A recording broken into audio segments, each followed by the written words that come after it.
انما الدنیا مزرعۃ الآخرہ، یہ دنیا آخرت کی کھیتی ہے، یہاں بوؤ گے تو وہاں کاٹو گے، یہاں کچھ کمائی کرو گے تو وہاں اس کا بدلہ ملے گا۔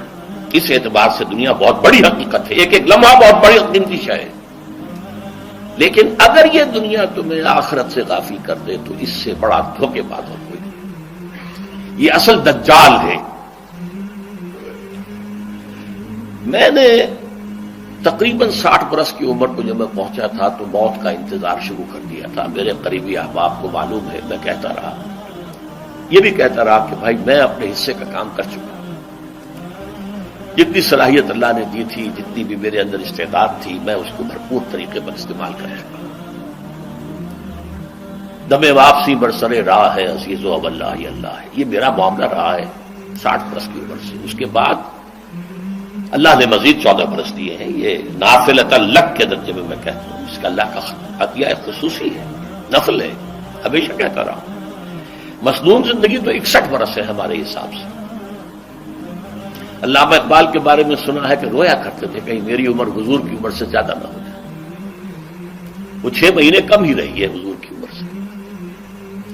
جو حضور کی عمر تھی وہی حضرت ابو بکر کی، وہی حضرت عمر کی، وہی حضرت علی کی۔ ہاں، حضرت عثمان 82 برس کے ہوئے ماشاءاللہ۔ پھر یہاں کے مجددین میں سے وہی عمر حضرت شیخ احمد سرہندی کی، وہی شاہ ولی اللہ دہلوی کی۔ ہاں، شیخ عبدالحق محدث دہلوی رحمۃ اللہ علیہ 82 برس کے ہوئے۔ لیکن یہ میں کہا کرتا تھا مسنون عمر تو 61 برس ہے، جسے ہم 63 کہتے ہیں وہ اصل میں ہمارے حساب سے 61 بنتا ہے۔ وہ 63 قمری ہے، جو 9 دن کم ہے، قمری سال جو ہے وہ شمسی سال سے۔ بہرحال میں اس وقت سے منتظر تھا، لیکن جو بھی وقت اللہ نے دیا ہے اللہ کا شکر ہے، وہ مفید کاموں میں لگا ہے۔ ان میں خاص طور پر میں سمجھتا ہوں کہ اللہ کا مجھ پر سب سے بڑا احسان، اور مجھے پر نہیں، بہت بڑے پیمانے پر لوگوں پر جو احسان ہوا ہے، وہ میرا 1998 کا دورہ ترجمہ قرآن ہے جو کراچی میں ہوا تھا۔ 1998 کے مارچ میں میرا بڑا آپریشن ہوا، دونوں گھٹنے تبدیل کیے گئے، لیکن 98 کے آخر میں، حالانکہ میں چل نہیں سکتا تھا، کراچی میں مسجد جو ہے اونچی ہے، دوسری منزل پر ہے، تو خاص ریمپ بنایا گیا جس کے ذریعے میں ویل چیئر پر مجھے لے جایا جاتا تھا۔ میں نے درس دیا۔ اس درس کی گزشتہ چند سالوں سے پوری دنیا میں جو گونج ہوئی ہے اللہ کے فضل و کرم سے، اللہ کوئی حکمت خداوندی اس کے ساتھ وابستہ ہے۔ اس میں میرے کسی کام کو دخل نہیں ہے، میری کسی کوشش کو دخل نہیں ہے۔ میں نے تو جو درس میں دیتا آ رہا تھا 85 سے دورہ ترجمہ قرآن، البتہ یہ بات ضرور ہے کہ میں نے محسوس کیا تھا کہ 98 کے اس درس میں دورہ ترجمہ قرآن کے مجھے خصوصی انشراح حاصل تھا۔ میری ساری گفتگو کا حاصل کیا ہے؟ دیکھیے، نظریاتی تحریکوں کا تعلق اشخاص سے نہیں ہوتا، ٹھیک ہے، کوئی اس کا داعی ہوتا ہے، کوئی اس کا مؤسس ہو جاتا ہے، کوئی اس کا آغاز کرنے والا ہوتا ہے، لیکن نظریاتی تحریک افراد سے وابستہ نہیں ہوتی۔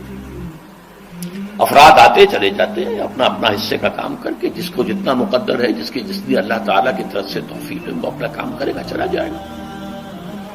یہ چمن یوں ہی رہے گا اور ہزاروں جانور اپنی اپنی بولیاں سے بول کر اڑ جائیں گے۔ مبارک ہیں وہ لوگ جنہیں قرآن کی بولی بولنا نصیب ہو جائے۔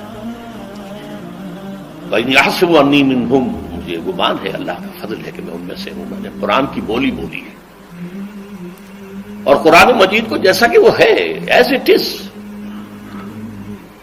اپنے کو مذمومہ خیالات، اپنے کوئی ذہن سے زائدہ نظریات کو میں نے اس میں دخل نہیں دیا، جسے انگریزی میں آپ آبجیکٹیولی کہتے ہیں۔ خالص معروضی طور پر قرآن کو پڑھا، قرآن کو قرآن سے سمجھا ہے، یا پھر سیرت رسول سے سمجھا ہے۔ میں لفظ سنت کی بجائے سیرت استعمال کر رہا ہوں۔